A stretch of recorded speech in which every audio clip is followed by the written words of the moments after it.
Let's get you this big breaking update right now. Coming in, we had reported how Donald Trump had put out that unequivocal warning for Iran, saying you must go in for an unconditional surrender. But this is Khamenei who's doubling down. In fact, he says there is no way that Iran will surrender.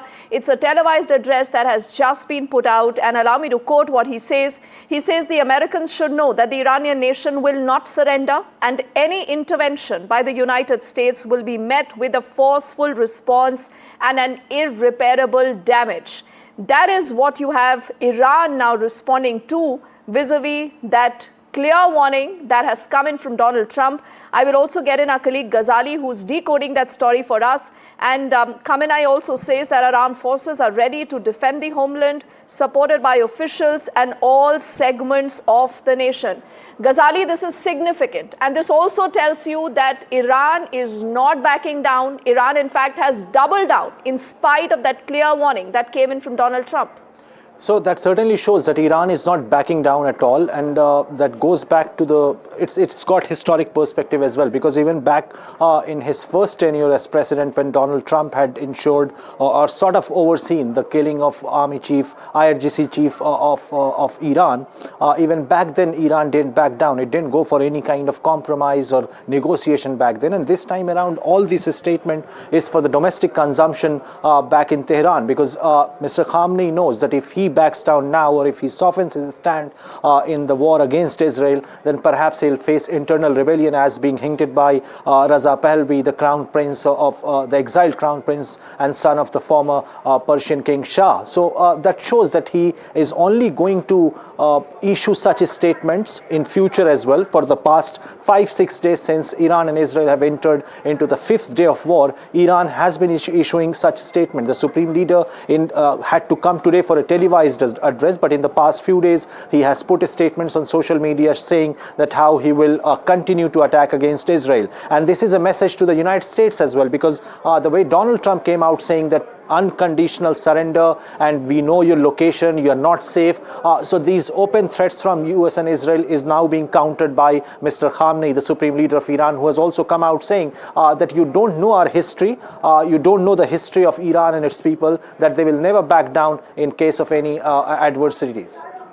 Right, so this is Iran making its own intent very, very clear. Ghazali, I thank you only for the moment. We will continue to be on top of that story.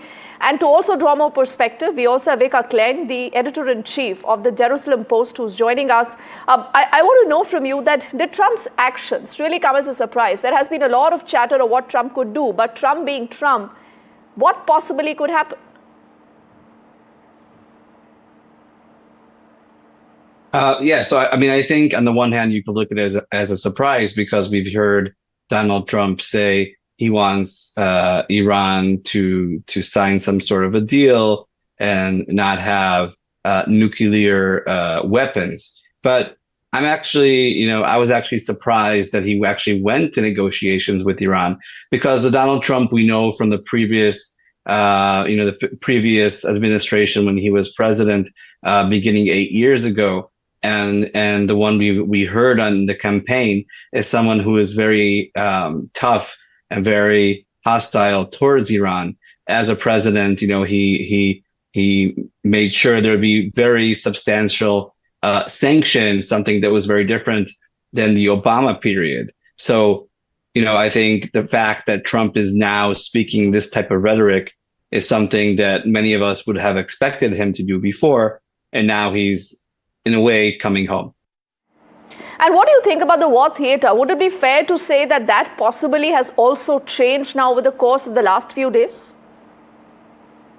I think what's changed is the fact that Iran, definitely at the beginning Friday, sending hundreds of missiles, ballistic missiles at once, is something that at the end of the day, Israel, with all of our technological advance defense systems, we can't make sure that every single missile will be shot down before it gets to our territory or above our territory. It's very different when there's one missile from Yemen, and then we have the ability to shoot it down even before it gets into Israel airspace. But when you're talking about ballistic missiles in this amount, there is, according to what the IDF said today, there's a ratio of somewhere between 10 and 15% where these missiles will not be shot down, and therefore Israelis have to, be in shelters and in safe rooms.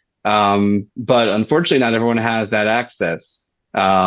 Elderly or people with difficulties to get to these shelters, and most of the people who were killed because they were not in these safe rooms.